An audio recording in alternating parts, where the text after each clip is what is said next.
Raj ನ್ಯೂಸ್ನ digital ಲೈವ್ಗೆ ಸ್ವಾಗತ. ನಾನು ಬಸವರಾಜ್ ಹೂಗಾರ್.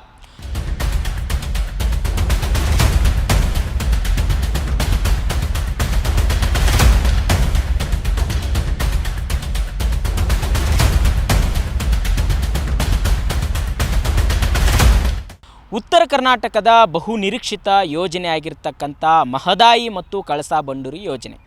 ಈ ಯೋಜನೆ ಜಾರಿ ಆಗಬೇಕು ಅನ್ನುವಂತಹ ನಿಟ್ಟಿನಲ್ಲಿ ಆ ಭಾಗದ ಜನರು ಸಾಕಷ್ಟು ಹೋರಾಟಗಳನ್ನು ಮಾಡ್ತಾ ಇದ್ದಾರೆ, ಈಗಲೂ ಕೂಡ ಮಾಡ್ತಾ ಇದ್ದಾರೆ. ರೈತರು ಅವರ ಹೊಲಗಳಿಗೆ ಕೂಡ ನೀರು ಪೂರೈಕೆ ಆಗಬೇಕು, ಮಲಪ್ರಭಾ ನದಿಗೆ ಮಹದಾಯಿ ನದಿಯನ್ನು ಸೇರಿಸಬೇಕು, ಕಳಸಾ ಬಂಡೂರಿ ನೀರನ್ನು ಸೇರಿಸಬೇಕು ಅನ್ನುವಂಥ ನಿಟ್ಟಿನಲ್ಲಿ ಸಾಕಷ್ಟು ಹೋರಾಟಗಳನ್ನ ಮಾಡಿದ್ದಾರೆ. ಅಲ್ಲಿ ರೈತರು ನಿರಂತರವಾಗಿರ್ತಕ್ಕಂಥ ಹೋರಾಟ ಕೂಡ ಇರ್ತಕ್ಕಂಥದ್ದು. ಆದರೆ ಈ ಹೋರಾಟಗಳಿಗೆ ರಾಜಕೀಯ ಪಕ್ಷಗಳಾಗಿರ್ಬೋದು, ಆಡಳಿತದಲ್ಲಿರ್ತಕ್ಕಂಥ ನಾಯಕರಾಗಿರ್ಬೋದು, ಒಂದಿಷ್ಟು ಚುನಾವಣಾ ಸಂದರ್ಭದಲ್ಲಿ ಹೇಳಿಕೆಗಳನ್ನ ಕೊಡ್ತಾ ಜನರನ್ನು ಯಾಮಾರಿಸುವಂಥ ಪ್ರಯತ್ನ ಮಾಡ್ತಿದ್ದಾರೆ ಹೊರತು ಆ ಯೋಜನೆಗಳನ್ನು ಸಾಕಾರಗೊಳಿಸುವಂಥ ಪ್ರಯತ್ನ ಆಗ್ತಾ ಇಲ್ಲ. ಈಗಾಗಲೇ ಮಹದಾಯಿ ನದಿ ನೀರು ಒಂದು ಕಡೆ ಮಲಪ್ರಭಾ ನದಿಗೆ ಅದನ್ನು ಸೇರ್ಪಡೆ ಮಾಡಿದರೆ ಬಾಗಲಕೋಟೆ, ಬೆಳಗಾವಿ, ಧಾರವಾಡ, ಗದಗ ಈ ಜಿಲ್ಲೆಗಳಿಗೆ ಕುಡಿಯುವ ನೀರಿಗಾಗಿ ಬಳಕೆ ಆಗ್ತಕ್ಕಂಥ ನೀರು ಆಗಿರುವಂಥದ್ದು.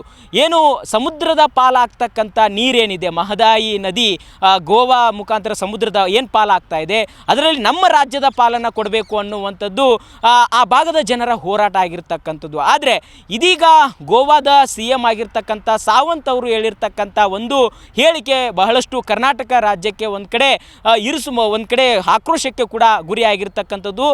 ಈಗಾಗಲೇ ಕೇಂದ್ರ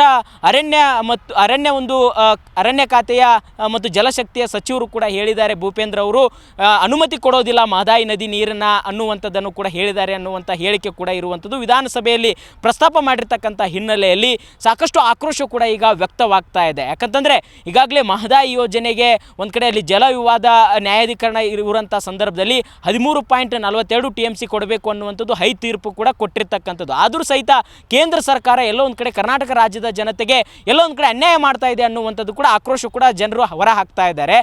ಅಷ್ಟು ತೀರ್ಪು ಕೊಟ್ಟರೂ ಸಹಿತ ಇದುವರೆಗೂ ಕೂಡ ಆ ಯೋಜನೆಗೆ ಅನುಮತಿ ಕೂಡ ಸಿಕ್ಕಿಲ್ಲ. ಒಂದಿಷ್ಟು ಅಡೆತಡೆಗಳ ಮೇಲೆ ಅಡೆತಡೆಗಳನ್ನ ಮಾಡ್ತಾ ಇದ್ದಾರೆ. ಗೋವಾದವರು ಸುಖ ಸುಮ್ಮನೆ ಖ್ಯಾತಿಯನ್ನು ತೆಗಿತಾರೆ ಅನ್ನುವಂಥದ್ದು. ಈಗಾಗಲೇ ಏನು ಸಾವಂತ್ ಅವರು ಹೇಳಿರ್ತಕ್ಕಂಥ ಹೇಳಿಕೆಗೆ ಕರ್ನಾಟಕ ರಾಜ್ಯದಲ್ಲಿ ಹಲವಾರು ಸಚಿವರು ಕೂಡ ಆಕ್ರೋಶನ ವ್ಯಕ್ತಪಡಿಸ್ತಾ ಇದ್ದಾರೆ, ರೈತರು ಕೂಡ ಆಕ್ರೋಶನ ವ್ಯಕ್ತಪಡಿಸ್ತಾ ಇದ್ದಾರೆ.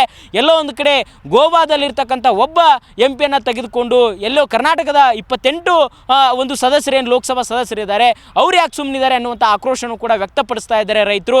ಹಾಗಾಗಿ ಕೂಡಲೇ ಏನು ಈಗಾಗಲೇ ಕೇಂದ್ರ ಸರ್ಕಾರ ಈ ಮಹದಾಯಿ ಯೋಜನೆಗೆ ಅನುಮತಿಯನ್ನು ಕೊಡಬೇಕು, ಅಲ್ಲಿರ್ತಕ್ಕಂಥ ಜಲಶಕ್ತಿಯ ಸಚಿವರು ಕೂಡ ಇದನ್ನು ಗಮನ ಹರಿಸಿ ಕರ್ನಾಟಕ ರಾಜ್ಯದ ಜನತೆಗೆ ಯಾವುದೇ ರೀತಿ ಅನ್ಯಾಯ ಆಗಲಾರದಂತೆ ಈ ಭಾಗದ ಕುಡಿಯುವ ನೀರಿನ ಯೋಜನೆ ಆಗಿರ್ತಕ್ಕಂಥ ಮಹದಾಯಿ ಮತ್ತು ಕಳಸಾ ಬಂಡೂರಿ ಯೋಜನೆಗೆ ಶೀಘ್ರಗತಿಯಲ್ಲಿ ಅನುಮತಿ ಕೊಡಿಸಬೇಕು ಅನ್ನುವಂಥ ನಿಟ್ಟಿನಲ್ಲಿ ಕೂಡ ಸಾಕಷ್ಟು ಕೂಗು ಕೂಡ ಹೇಳ್ತಾ ಇದೆ. ಈಗಾಗಲೇ ರಾಜ್ಯದ ಸಚಿವರು ಮತ್ತು CM ಸಿದ್ದರಾಮಯ್ಯವರು ಆಗಿರ್ಬೋದು, ಹಲವಾರು ಜನರು ಕೂಡ ಸಾವಂತ್ ಅವರ ಹೇಳಿಕೆಗೆ ತೀವ್ರ ಖಂಡನೆಯನ್ನು ವ್ಯಕ್ತಪಡಿಸ್ತಾ ಇದ್ದಾರೆ. ಈಗಾಗಲೇ DCM DK ಶಿವಕುಮಾರ್ ಅವರು ಕೂಡ ಹೇಳಿರ್ತಕ್ಕಂಥದ್ದು, ನಾನು ಕೇಂದ್ರದ ನೀರಾವರಿ ಸಚಿವರಿಗೂ ಕೂಡ ಹೋಗಿ ನಾನು ಮನವಿಯನ್ನು ಮಾಡ್ಕೊಳ್ತೇನೆ, ನಮ್ಮ ನಿಯೋಗನೂ ಕೂಡ ತೆಗೆದುಕೊಂಡು ಹೋಗ್ತವೆ, ಕೂಡಲೇ ಗೋವಾ CM ಅವರು ಹೇಳಿರ್ತಕ್ಕಂಥ ಹೇಳಿಕೆನ ಅದು ಸರಿಯಾದ ನಡೆಯಲ್ಲ, ಇದು ಒಕ್ಕೂಟದ ವ್ಯವಸ್ಥೆಗೆ ಇದು ಧಕ್ಕೆ ತರುವಂಥದ್ದು ಆಗಿರ್ತಕ್ಕಂಥದ್ದು. ಹಾಗಾಗಿ ಕೂಡಲೇ ಮಹದಾಯಿ ನದಿ ನೀರು ಮತ್ತು ಈ ಕಳಸಾ ಬಂಡೂರಿ ನೀರನ್ನು ರಾಜ್ಯಕ್ಕೆ ಬರಬೇಕಾಗಿರ್ತಕ್ಕಂಥ ಪಾಲನ್ನು ಕೊಡಬೇಕು ಅನ್ನುವಂಥದ್ದು ಆಗ್ರಹವನ್ನು ಕೂಡ ಮಾಡ್ತಾ ಇದ್ದಾರೆ. ಹಾಗಾಗಿ ಬಹು ನಿರೀಕ್ಷಿತವಾಗಿರ್ತಕ್ಕಂಥ ಈ ಯೋಜನೆಯನ್ನು ಸಾಕಾರಗೊಳಿಸಬೇಕು ಅನ್ನುವಂಥದ್ದು ಆ ಭಾಗದ ರೈತರ ಜನರ ಒತ್ತಾಯ ಕೂಡ ಇರುವಂಥದ್ದು. ಹಾಗಾಗಿ ಸರ್ಕಾರಗಳು ಇದನ್ನು ಪಕ್ಷಭೇದ ಮರೆತು ಅದನ್ನು ಒಗ್ಗಟ್ಟಿನಿಂದ ಹೋರಾಟವನ್ನು ಮಾಡಿ ರೈತರಿಗೆ, ಆ ಭಾಗದ ಜನರಿಗೆ ನೀರು ಒದಗಿಸುವಂಥ ಕೆಲಸವನ್ನು ಮಾಡಬೇಕಾಗಿದೆ.